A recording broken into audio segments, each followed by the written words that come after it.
बुद्धिरासि सुगुणा सदना बंदं गुरुपद पदुम परागा सूरज सुभाष सरस अनुरागा मंगल भवन अमंगल हारी उमा सहित जहि जपत पुरारी सुमिर शिवा शिव पाई पसाऊं बरनऊं रामचरित चित जाऊं पानी ग्रहण जग कीन महेशा यर्षे तब सकल सुरेशा हरि रामचरित सब आए प्रेम तुलक लोचन जग छाए कवन सुकाज कठिन जग माही जो नहीं होई तात तुम पाई राम काज लगी तब अवतारा सुनता ही भयऊ पर्वताकारा। हे महादेव इस जगत बाबा से जीवन बाबा न कोई कार्य कठिन है नहीं कोई कार्य संभव भैया सारे कार्य सरल और संभव हो जाते हैं बाबा अगर आप कृपा हो जाए जग जान सन मुख जनु कर प्रताप पुरुषारथ महा तेहि हेतु मैं विष केतु सुख कर चरित संक्षेप ही कहा यह उमा शंभु विवाह जे नर नारी का जे गावही कल्याण काज विवाह मंगल सर्वदा सुख पावही मंगल भवन अमंगल हारी उमा सहित जय जपत पुरारी। कब तक की कथा में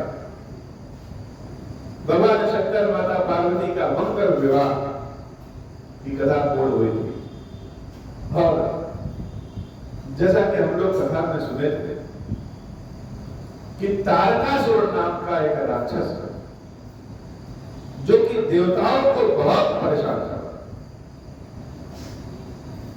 बार बार स्वर्ग पे अधिकार कर लेता था और देवता लोग दीनहीन अवस्था में इधर उधर भागते थे। ब्रह्मा जी ने उपाय बताया कि भगवान शंकर का पुत्र ही तारकासुर का वध करे। ऐसा ब्रह्मा जी ने वरदान दिया। राक्षस लोग बड़े चतुर होते हैं।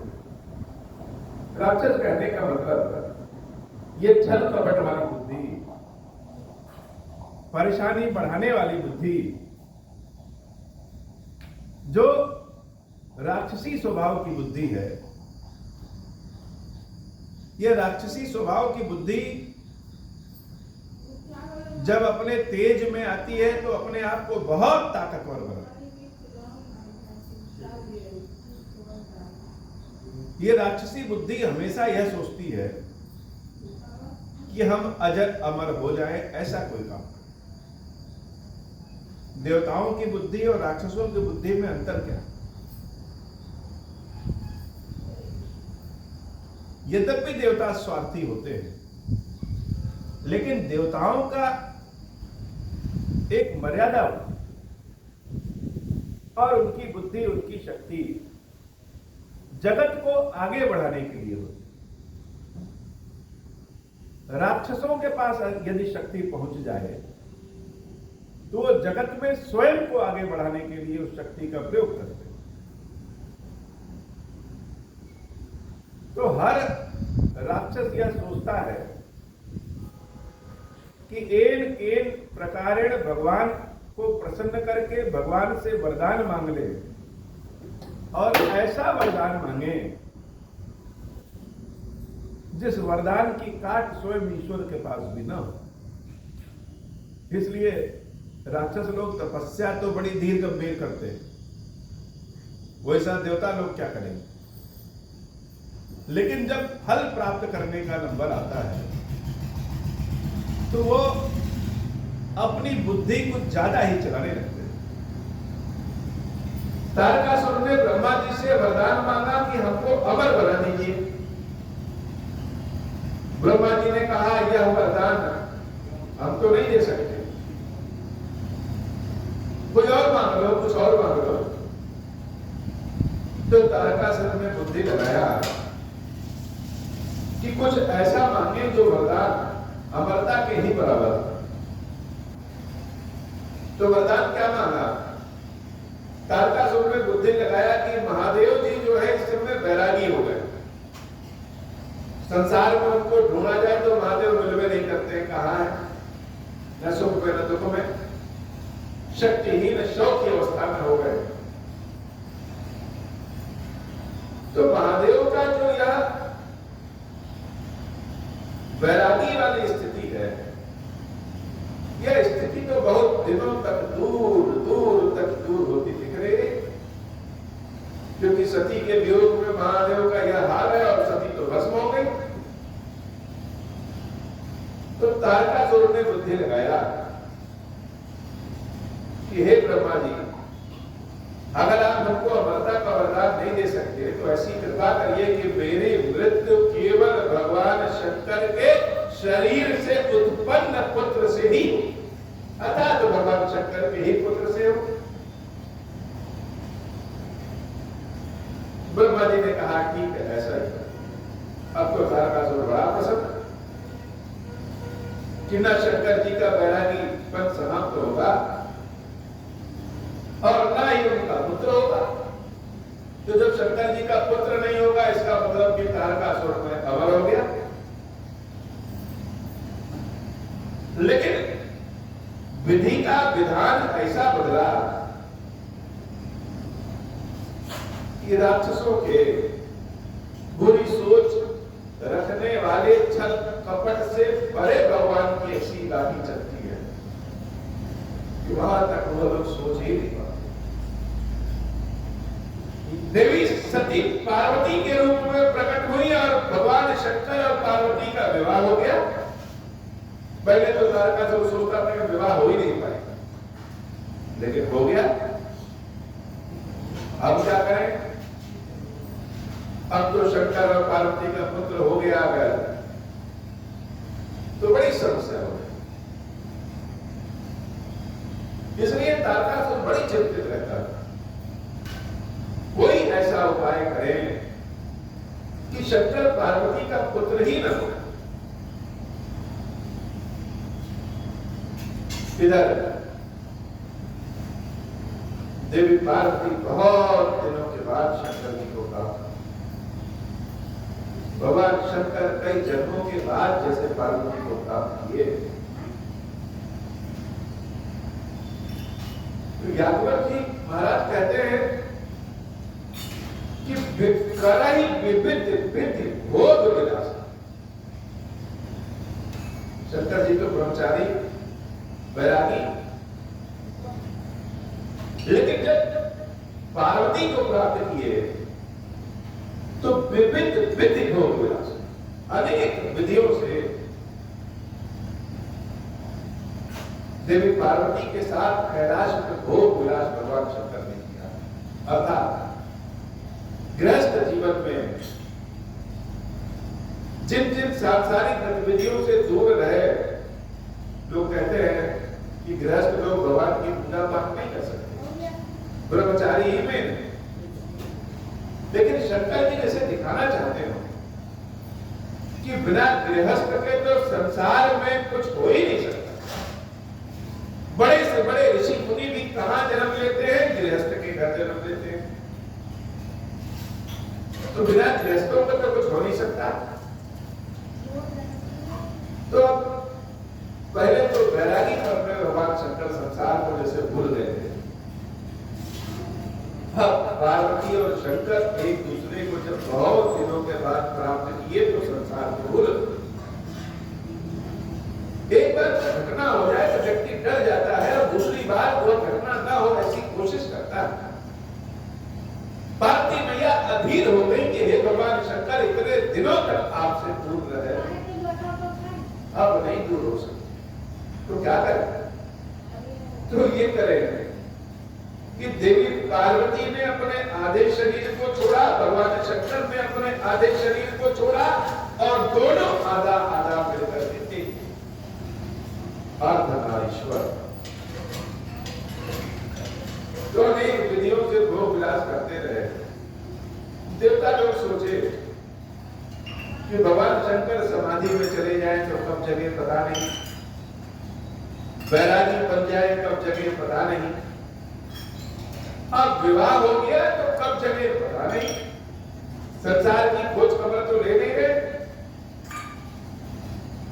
तो जैसे समाधि में थे तो कामदेव को भेजा था उनकी समाधि को तोड़ने के लिए, तो अब अपने घर गृहस्थी के कामों में है, सब्जी बना रहे हैं, रोटी बना रहे हैं, कपड़ा धुल रहे हैं, सेवा श्रृंगार कर रहे हैं, करा रहे हैं।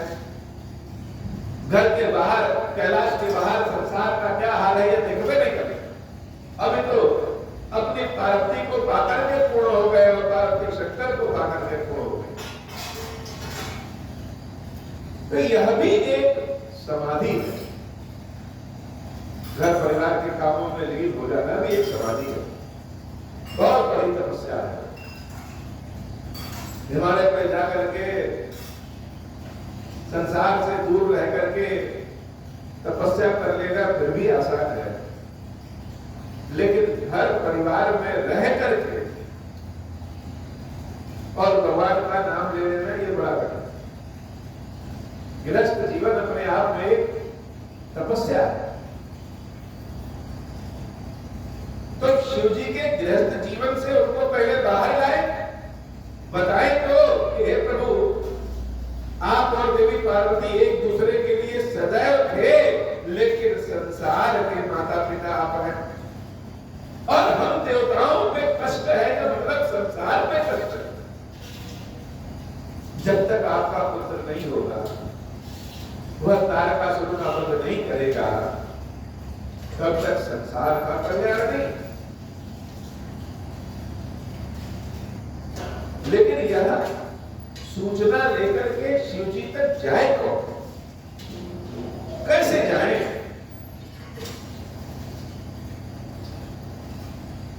इतनी शक्ति सामर्थ्य तो नहीं है।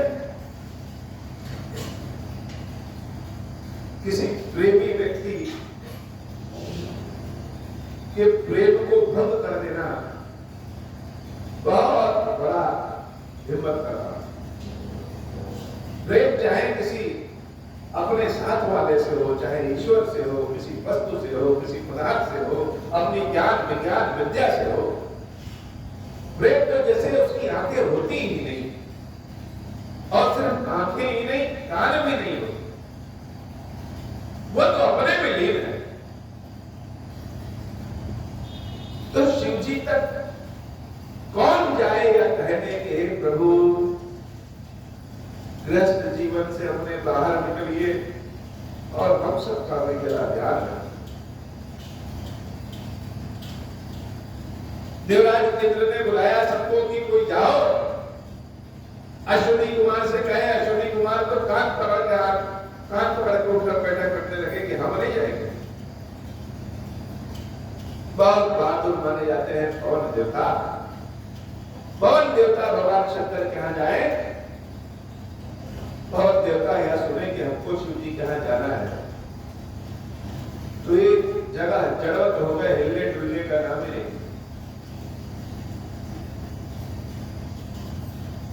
बृहस्पति देवता तो पहले ही मना कर दिए। चंद्रमा कहे कि हम तो उनकी जटाओं में रहते हैं, लेकिन सिर्फ जटाओं में माथे पे ही रहते हैं, माथे से नीचे नहीं आ पाते। किसी के अंदर इतनी हिम्मत नहीं है जो शंकर पार्वती को जाकर के बता सके कि प्रभु अब जागो। अंत में भार मिला अग्निदेव कि अग्निदेव जाएंगे, वही शंकर पार्वती को जगाएंगे। अब अग्निदेव क्या करे? संसार को चलाना है तो कुछ ना कुछ करना है, और कामदेव तो पहले ही भस्म हो चुके थे, सब जान गए। अब यह बात जानकर भी अग्निदेव को हिम्मत दिलाया गया और अग्निदेव कैलाश पहुंचे। कैलाश जब पहुंच रहे हैं तो देख रहे हैं एकदम शांत वातावरण। अब कैलाश में दरवाजा तो लगा नहीं है और हिम्मत किसकी जो शंकर पार्वती के कक्ष में घुस जाए। अग्निदेव हिम्मत करके महादेव के कक्ष में घुस गए और जब महादेव के कक्ष में घुस करके गुहार लगाते हैं कि हे महादेव रक्षा करो, रक्षा करो, रक्षा करो। जैसे देवी पार्वती महादेव को अपने शरीर से अलग ही नहीं होने देना चाहती हैं कि एक बार जब बिछोड़ हुआ तो इतने जन्मों तक शंकर पार्वती तो आधा आधा एक शरीर।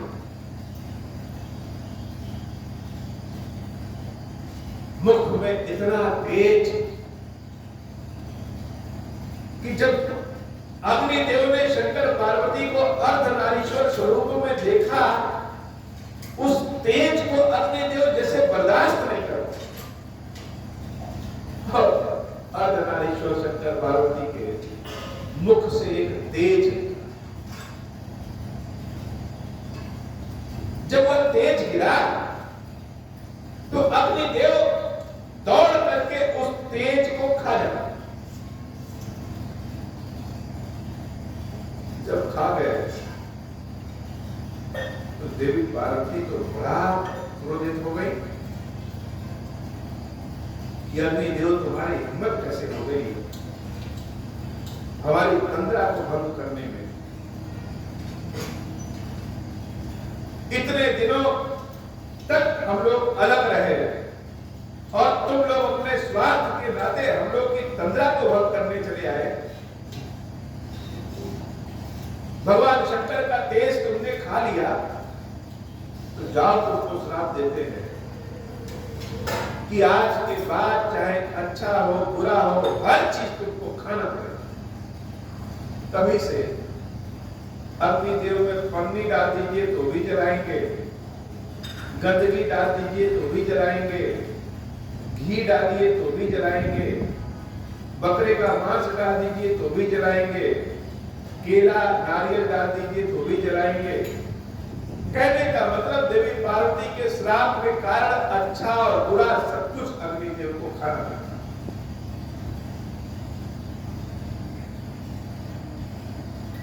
और अग्निदेव देवी पार्वती के भय के नाते वहां से भाग गए।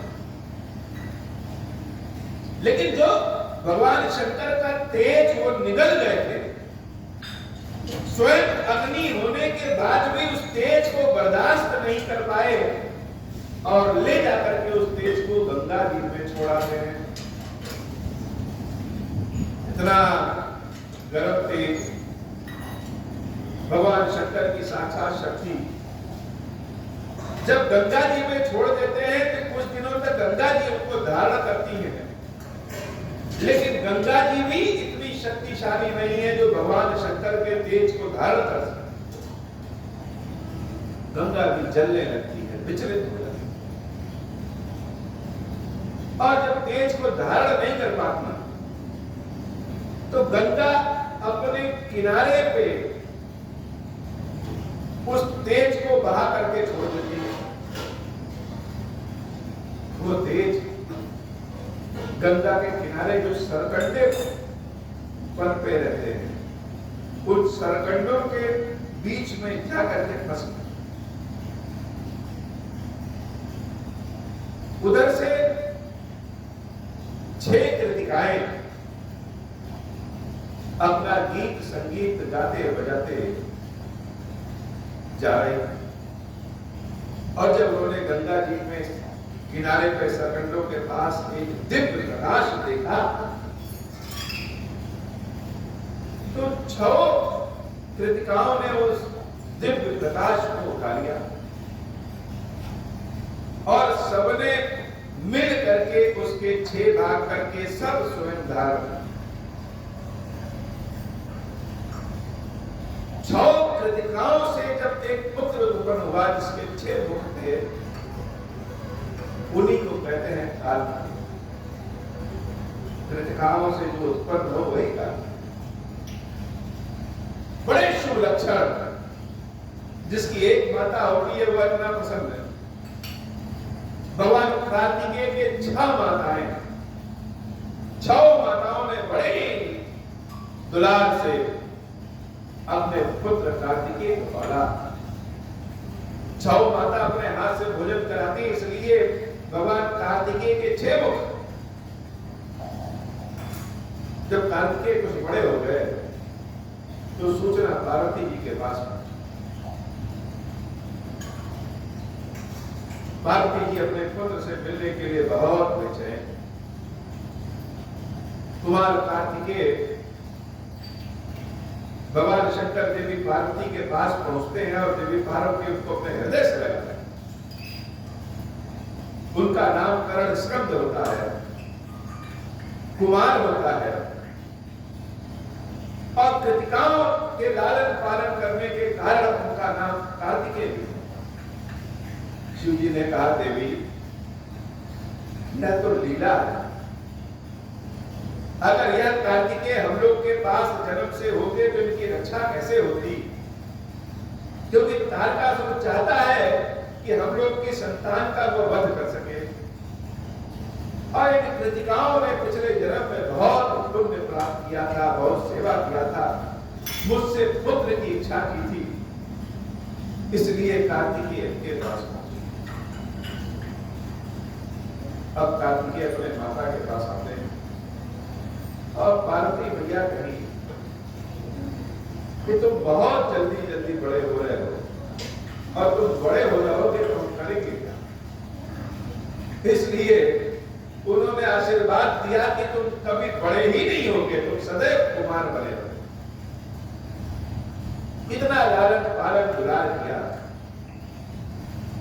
कि कार्तिकेय आज भी कुमार कार्तिकेय के नाम से कहते हैं। भगवान शंकर ने शिक्षा दीक्षा दिया,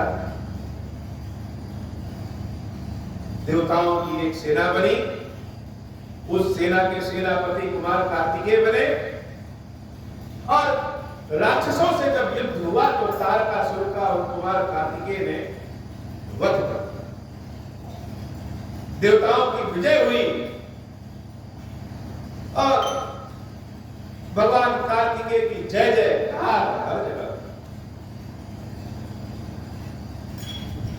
कृतिकाओं ने अपनी संपूर्ण शक्ति एक कन्या देवसेना को दिया, और जो कृतिकाएं 6 थी, षष्ठी स्वरूप में थी, वह अपनी संपूर्ण शक्ति उन देवसेना को अपने पुत्र वधु के रूप में दिया।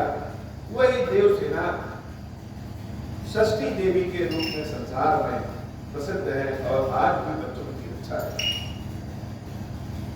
कुमार कार्तिकेय से उनका विवाह हुआ और भगवान कार्तिकेय जगह जगह पे भगवान शंकर देवी पार्वती के मंदिर का निर्माण करके उनकी स्थापना की। 12 ज्योतिर्लिंग में श्री गणेश्वर स्वयं कार्तिकेय महादेव जी का स्थापित किया हुआ है, और बहुत सारे सिद्ध स्थानों की रचना कार्तिकेय जी ने। सनातन धर्म हिंदू धर्म में भगवान कार्तिकेय की महत्व इससे समझ लीजिए कि पूरा का पूरा 1 महीना ही कार्तिक महीना के रूप में मनाया जाता है, और उसी कार्तिक महीने में ही जगत पालक भगवान विष्णु अपने वैकुंठ में निवास करते हैं। उसी कार्तिक महीने से शुभ कर्म शुरू होते हैं। तो कार्तिकेय जी की महिमा अपरंपार है, जिसका वर्णन कितना करें। पुराणों में एक पुराण है स्कंद पुराण, उन्हीं कार्तिकेय के नाम से। बहुत बड़े बड़े देवस्थान भगवान कार्तिकेय ने बनाया। वह सिर्फ शारीरिक रूप से शक्ति वाले नहीं, बौद्धिक रूप से भी बहुत शक्तिशाली। यादव जी कहते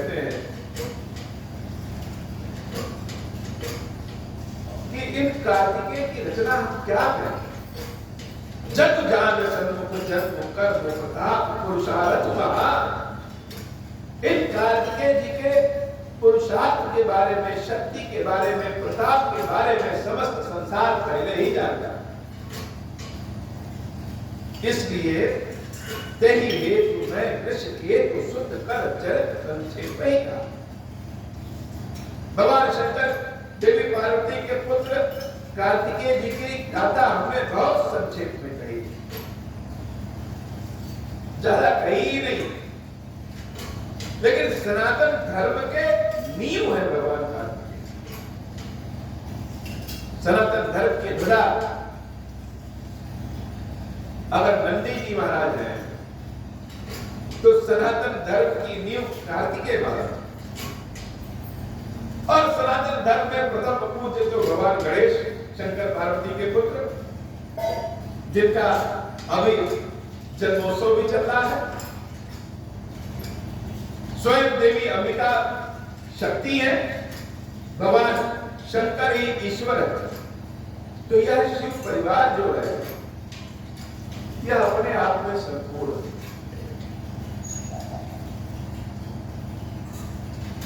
शंकर जी के भक्त कैसे होते हैं? तो शंकर जी के भक्त अगर सही भाषा में कहें तो बैल। बैल का मतलब नंदी बैल,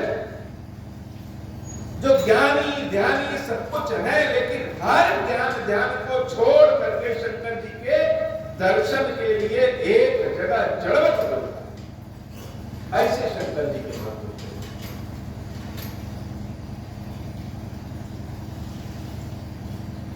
रावण जब कैलाश पहुंचा शिव जी के दर्शन करने, नंदी जी महाराज मिल गए और रावण ने नंदी जी महाराज की बहुत बेइज्जती।